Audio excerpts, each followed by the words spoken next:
Tax free income எப்படி earn பண்ணுறது அப்படின்னு தான் எல்லா சைட்லையுமே யோசிச்சிட்டே இருக்காங்க. கோடி கோடியாக நான் பணத்தை சேர்த்து வைக்கணும்னு நினைக்கிறேன். ஆனால் நான் கோடீஸ்வரன் அதை தடுக்கிறதுன்னு பார்த்தா பாதி பணம் டாக்ஸுக்கே போயிருதுன்னு நான் நினைக்கிறேன். ஸோ என் பணம் வந்து இன்கம் டாக்ஸில் அடிப்படக்கூடாது, பட் நான் சேர்த்து வச்சுக்கணும். ஸோ இந்த மாதிரி 2 டாக்ஸேஷன் வந்து டபுள் டாக்ஸேஷன் வந்து கம்பெனியில் வரும். ஆனால் அந்த ஸ்டூடெண்ட் இருக்காங்க, அவங்க ஸ்காலர்ஷிப் வச்சுருக்காங்கன்னா இப்போ ஒரு கோடிக்கு ஒரு ஸ்காலர்ஷிப் இருக்குது சார். அதை எந்த ஒரு டாக்ஸுமே இல்லாமல் அவங்க எடுத்துக்க முடியுமா? லீவே எடுக்காமல் இருந்திருப்பீங்க, அதை வந்து பர்டிகுலர் டைமில் வந்து லீவ் என்கேஷ்மெண்ட் பண்ணுவீங்க. அந்த லீவ் என்கேஷ்மெண்ட் பண்ணி வரக்கூடிய அந்த பணமானது அக்ரிகல்ச்சரல் இன்கம்லாம் வந்து டாக்ஸ் ஃப்ரீன்னு சொல்கிறாங்க. அது எந்த அளவுக்கு இருக்கு? இல்லை என்கிட்ட இருக்கிறதே கம்மி காசு, நான் வந்து அதை இன்வெஸ்ட் பண்ணி டாக்ஸ் கட்டாமல் எனக்கு முழு கார்பஸும் வேணும் அப்படின்னா என்ன இன்வெஸ்ட்மெண்ட் ஆப்ஷன் சார் அவர் யூஸ் பண்ணுறேன்? வணக்கம் சார். வணக்கம் சார். இப்போது டாக்ஸ் ஃப்ரீ இன்கம் எப்படி ஏர்ன் பண்ணுறது அப்படின்னு தான் எல்லா சைட்லையுமே யோசிச்சிட்டே இருக்காங்க. ஏன்னா இப்போ ஒரு சைடில் நம்ம 2 பேருமே பேசும்போது பார்த்தீங்கன்னா அந்த ஐடி செக்டர்ஸில் வேலை பார்க்குறவங்க பணம் எப்படி மெயின்டைன் பண்ணுறது தெரியல, டாக்ஸ்லேயே அதிகமாக போயிடுது, இந்த மாதிரிலாம் நிறைய விஷயங்கள் பேசுகிறாங்க. ஸோ என்னோட ஃபஸ்ட்டு கேள்வி என்னன்னா, ஏதாவது ஒரு சீக்ரெட் வாலெட்னு ஏதாவது இருக்கா சார்? கோடியாக நான் பணத்தை சேர்த்து வைக்கணும்னு நினைக்கிறேன். ஆனால் நான் கோடீஸ்வரன் அதை தடுக்கிறதுன்னு பார்த்தா பாதி பணம் டாக்ஸுக்கே போயிருதுன்னு நான் நினைக்கிறேன். ஸோ என் பணம் வந்து இன்கம் டாக்ஸில் அடிப்படக்கூடாது, பட் நான் சேர்த்து வச்சுக்கணும் அப்படின்னா ஏதாவது ஒரு சீக்ரெட் வாலெட்னு ஏதாவது இருக்கா? சீக்ரெட் வேலெட்னு சொல்கிறத விட வந்து நிறைய ஆப்பர்ச்சுனிட்டி இருக்குது. இப்போ டாக்ஸ் ஃப்ரீ இன்கம் வரதுக்குன்னே நிறைய ஆப்பர்ச்சுனிட்டிஸ் இருக்குது. சிலது பிஸ்னஸ் ஆப்பர்ச்சுனிட்டிஸாக இருக்கலாம், சில நீங்கள் இன்வெஸ்ட் பண்ணும்போது வரக்கூடிய இன்கம் ஆப்பர்ச்சுனிட்டிஸாக இருக்கலாம். இந்த மாதிரி இருக்கக்கூடிய ஆப்பர்ச்சுனிட்டிஸ் வந்து நிறைய இருக்குது. ஃபார் எக்ஸாம்பிள், இப்போ ஹிந்து அன்டிவைடட் ஃபேமிலி HUF அப்படின்ட்டு ஒரு ஆப்ஷன் இருக்குது. இது வந்து ஒரு ஸ்டேட்டஸ் இன்கம் டேக்ஸில் நம்ம வந்து ஒரு இண்டிவிஜுவல் ஸ்டேட்டஸோ இல்லை பார்ட்னராகவோ இல்லை கார்பரேட்டாகவோ இருக்கிற மாதிரி HUF அப்படின்றது ஒரு ஸ்டேட்டஸ். அதுக்கு தனியாக ஒரு பேன் நம்பர் இருக்கும், தனியாக வந்து அதுக்கு அக்கௌண்டிங் ITR ஃபைலிங் எல்லாம் இருக்கும். இப்போ அதில் வந்து ஒரு கார்பஸ் சேர்ந்துருக்கு. அதுலேருந்து அந்த பெனிஃபிஷியரி கோபார்ட்னர்னு சொல்லுவாங்க, அவங்களுக்கு வந்து பணம் போகுது அப்படின்னா அது வந்து அந்த பெனிஃபிஷியரிக்கு வந்து டாக்ஸ் ஃப்ரீயாக கிடைக்கும். இது நிறைய பேருக்கு தெரியாது, இது ஒரு பெரிய அட்வான்டேஜ்.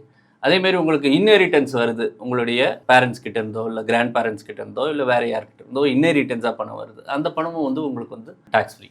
சார், இப்போ நீங்கள் பிஸ்னஸ்ன்ற ஒரு வேர்டு யூஸ் பண்ணப்போ எனக்கு என்ன கேட்கணும்னு தோணுச்சுன்னா, இந்த மாதிரி பிஸ்னஸ் பார்ட்னர்ஸ் பல பேர் பார்த்தீங்கன்னா 100% ப்ராஃபிட் அவங்கள்ட்ட வச்சுக்கிறாங்க. பட் ஒரு சில பேர் சைடு பார்த்தீங்கன்னா அவங்க வந்து டபுள் டாக்ஸேஷன் இந்த மாதிரி விஷயங்களில் மாட்டிக்கிறாங்க. ஸோ எது ஒரு விஷயம் அவங்க கரெக்டாக பண்ணுறாங்க, எந்த விஷயம் இவங்க தப்பாக பண்ணுறாங்க? இப்போ டாக்ஸ் ஃப்ரீ அதை பற்றி பேசுகிறதுனால நான் அந்த ஆஸ்பெக்டில் சொல்கிறேன். இப்போ வந்து ஒரு பார்ட்னர்ஷிப் இருக்குது அப்படின்னாங்கன்னா, ஒரு பார்ட்னர்ஸு ஒரு 2 பேரோ இல்லை அதுக்கு மேலே இருக்கிற பார்ட்னர்ஸோ சேர்ந்து ஒரு பிஸ்னஸ் பண்ணுறாங்க, அதில் கொஞ்சம் இன்கம் ஏர்ன் பண்ணுறாங்க, அதில் டேக்ஸ் கட்டுறாங்க. மீதி வந்து இந்த பார்ட்னர்ஸ் ப்ராஃபிட் அப்படின்னு சொல்லிட்டு ஒரு போர்ஷன் வந்து எல்லாருமே எடுத்துப்பாங்க. அந்த போர்ஷன் ஆனது வந்து டெஃபினட்டாக வந்து டேக்ஸ் ஃப்ரீயாக போகும். அதாவது பார்ட்னருக்கு அந்த பார்ட்னர்ஷிப்லேருந்து வரக்கூடியது வந்து இன்கம் வந்து டேக்ஸ் ஃப்ரீயாக போகும். இதே நீங்கள் ஒரு கம்பெனியை வச்சு நடத்துறீங்கன்னு வச்சுக்கோங்க, ஒரு கம்பெனி இருக்குது, நீங்கள் டைரக்டராக இருக்கிறீங்க, உங்களுக்கு டிவிடெண்ட் வருதுன்னா டிவிடெண்ட் வந்து டேக்ஸபிள். அதாவது நீங்கள் வந்து ஒரு கம்பெனியில் வந்து கம்பெனி டேக்ஸ் கட்டியிருக்கோம், உங்களுக்கு டிவிடெண்ட் வந்ததுன்னா அது டேக்ஸபிள்.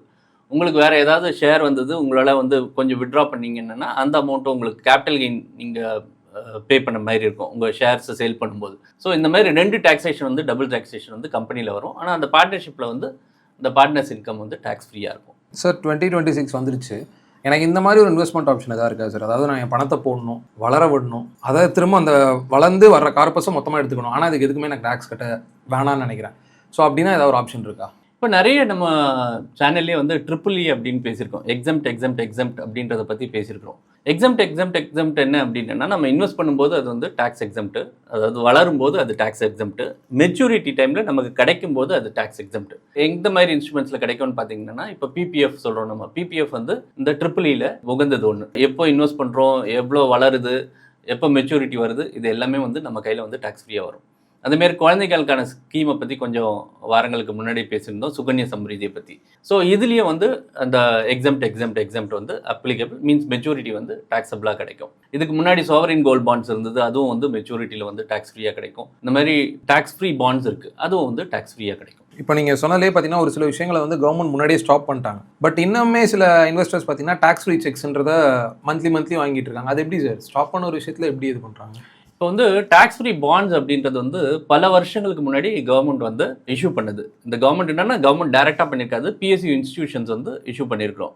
இந்த இன்ஸ்டிடியூஷன்ஸ் பார்த்தீங்கன்னா PFC, REC இல்லை NHA இந்த மாதிரி இன்ஸ்டிடியூஷன்ஸ் வந்து இந்த பாண்ட்ஸை வந்து இஷ்யூ பண்ணுச்சு. அப்போ அவங்க கொடுத்த கேரண்டி என்னென்னா, இந்த பாண்ட்லேருந்து வரக்கூடிய இன்ட்ரெஸ்ட் வந்து டாக்ஸ் ஃப்ரீ அப்படின்ட்டு. அது இஷ்யூ பண்ணி பல வருஷம் ஆச்சு. ஆனால் இந்த பாண்ட்ஸ் எல்லாம் வந்து ட்ரேடட் செகண்டரி மார்க்கெட்லேயோ வந்து ட்ரேடடாக இருக்கும். ஸோ இந்த மாதிரி நீங்கள் வந்து மார்க்கெட்லேருந்து வாங்கும்போது நீங்கள் அந்த இன்கம் வந்து ஒரு பர்டிகுலர் ப்ரீமியம் கொடுத்து தான் வாங்கணும். ஏன்னா இன்னைக்கு இன்ட்ரெஸ்ட் ரேட் எல்லாம் குறைஞ்சிருக்கு. பட் உங்களுக்கு வரக்கூடிய அந்த ஈல்டு, அந்த இன்ட்ரெஸ்ட்டோ அல்லது இந்த ஈல்டு வந்து உங்களுக்கு வந்து டேக்ஸ் ஃப்ரீயாக இருக்கும். மெச்சூரிட்டி வரைக்கும் நீங்கள் அந்த டேக்ஸ் ஃப்ரீ இன்கம் வந்து பார்த்துக்கலாம். அது உங்களுக்கு வந்து ரொம்ப ரொம்ப யூஸ்ஃபுல்லாக இருக்கும். சார் இப்போ ஒரு ஸ்டூடெண்ட் இருக்காங்க, அவங்க ஸ்காலர்ஷிப் வச்சுருக்காங்கன்னா, இப்போ ஒரு கோடிக்கு ஒரு ஸ்காலர்ஷிப் இருக்குது சார், அதை எந்த ஒரு டேக்ஸுமே இல்லாமல் அவங்க எடுத்துக்க முடியுமா? இந்த ஸ்காலர்ஷிப்ன்றது வந்து ஒரு பிக்கஸ்ட் அட்வான்டேஜ். இப்போ ஸ்டூடெண்ட்ஸ்க்கு வந்து அவங்களுக்கு படிப்புக்காக அந்த பணம் தேவைப்படுது. இப்போ ஸ்காலர்ஷிப் கிடைக்குது, ஒன்று அது இந்தியன் ட்ரஸ்ட்லேருந்து கிடைக்குதுன்னு வச்சுப்போம், இல்லை வந்து ஒரு ஃபாரின் யூனிவர்சிட்டிலேருந்தோ இல்லை ஃபாரின் என்டிட்டிலேருந்தோ ஒரு ஸ்காலர்ஷிப் கிடைக்குது அப்படின்னா எஜுகேஷனுக்காக பயன்படுத்தும் போது டெஃபினட்டாக அந்த வரக்கூடிய அந்த இன்கம் ஆனது வந்து டெஃபினட்டாக வந்து டேக்ஸ் ஃப்ரீன்னு சொல்லியிருக்காங்க. அதாவது வரக்கூடிய அந்த ஸ்காலர்ஷிப் வந்து அந்த ஸ்டூடெண்ட்டுக்கோ இல்லை அவங்க பேரண்ட்டுக்கோ டேக்ஸபிள் கிடையாது. அது எஜுகேஷனுக்காக பயன்படுத்தணும். ஒரு சில பேருக்கு பார்த்தீங்கன்னா ஒர்க் பண்ணுற கடைசி நாள் பார்த்தீங்கன்னா 25 லட்ச ரூபாய் கிட்ட கொடுத்துருவாங்க கடைசி டே. அப்போ ஒரு சில பேர் கொடுக்க மாட்டாங்க. இது எதனால சார் நடக்குது? இந்த டேக்ஸ் ஃப்ரீ ஜாக்பாட்ன்றது கவர்மெண்ட் எதனால கொடுக்குது ஒரு சில பேருக்கு மட்டும்? இப்போ நம்ம கிராஜுவிட்டி அப்படின்றத பற்றி தான் நீங்கள் வந்து கேட்டுட்டு இருக்கீங்க. இப்போ கிராஜுவிட்டி அப்படின்றது ஒருத்தர் வந்து வேலை பண்ணுறாரு, ப்ரைவேட் லிமிட்டடோ இல்லை பப்ளிக் செக்டார் கம்பெனிலையோ வந்து வேலை பண்ணுறாரு. அவருக்குன்னு ஒரு ரிட்டையர்மெண்ட் டேட் இருக்கும். ரிட்டையர்மெண்ட் டைமில் வந்து அவர் வந்து வெளியில் வராரு. 5 வருஷத்துக்கு மேலே சர்வீஸ் இருந்ததுன்னா கிராஜுவிட்டி பே பண்ணணும் அப்படின்றது கவர்மெண்ட்டோட ரூல். ஸோ இந்த கிராஜுவிட்டி பணமானது அந்த ரிட்டையர்மெண்ட் டைமில் வந்து செட்டில் பண்ணுவாங்க. அந்த பணம் வந்து 20 லேக்ஸ் வரைக்கும் டேக்ஸ் ஃப்ரீ. அதாவது 20 லேக்ஸ் வரைக்கும் உங்கள் கிராஜுவிட்டி இருந்ததுன்னா டேக்ஸ் ஃப்ரீயாக இருக்கும். ஒருவேளை உங்கள் கிராஜுவிட்டி அமௌண்ட் அதுக்கு மேலே இருந்ததுன்னா அந்த போர்ஷனுக்கு மட்டும் உங்களுடைய டேக்ஸ் ஸ்லாப்பை பேஸ் பண்ணி டேக்ஸ் வரும். ரெண்டாவது விஷயம் நீங்கள் கேட்டது வந்து இந்த அலவன்சஸ்லேயும் வந்து ஒரு சில டேக்ஸ் ஃப்ரீ இருக்குது. அதாவது லீவ் என்கேஷ்மெண்ட் அலவன்ஸ் அப்படின்றதுல வந்து ரொம்ப இம்பார்ட்டண்ட். நீங்கள் சர்வீஸில் இருக்கும்போது அதாவது லீவவே எடுக்காமல் இருந்திருப்பீங்க, அதை வந்து பர்டிகுலர் டைமில் வந்து லீவ் என்கேஷ்மெண்ட்டு பண்ணுவீங்க. அந்த லீவ் என்கேஷ்மெண்ட் பண்ணி வரக்கூடிய அந்த பணமானது உங்கள் கையில் வந்து டேக்ஸ் ஃப்ரீயாக வரும். ஸோ இது 2 விஷயங்களையும் வந்து ஒரு லிமிட் கொடுத்துருக்காங்க. அந்த லிமிட்டுக்கு மேலே போச்சுன்னா மட்டும்தான் உங்களுக்கு டேக்ஸபிளாக இருக்கும். சார் இப்போ இந்த அக்ரிகல்ச்சரல் இன்கம்லாம் வந்து டேக்ஸ் ஃப்ரீன்னு சொல்கிறாங்க, அது எந்த அளவுக்கு இருக்குது சார்? இப்போ இந்தியாவை பொறுத்த வரைக்கும் இந்த அக்ரிகல்ச்சரல் இன்கம் 2 விதமாக வரும். ஒன்று வந்து நம்ம பயிரிடுற அந்த கிராப்ஸ், அந்த கிராப்ஸ்லேருந்து வரக்கூடிய கெயின், அது செல் பண்ணுறதுலேருந்து வரக்கூடிய கெயின்னால நமக்கு வந்து ஒரு அக்ரிகல்ச்சரல் இன்கம் வரலாம். இல்லை சில பேர் வந்து லேண்டை வந்து லீஸ்க்கு இந்த மாதிரி விட்டுருப்பாங்க, அதுலேருந்து வரக்கூடிய இன்கம். இந்த 2மே வந்து அக்ரிகல்ச்சரல் இன்கம். இது வந்து டேக்ஸ் ஃப்ரீ இந்தியாவை பொறுத்த வரைக்கும். அதே ஒரு இந்தியன் ஃபாரினில் வந்து லேண்ட் வச்சிருக்கிறாரு, அங்கே வந்து அக்ரிகல்ச்சர் பண்ணுறாருன்னா அது டேக்ஸபிளாக இருக்கும்.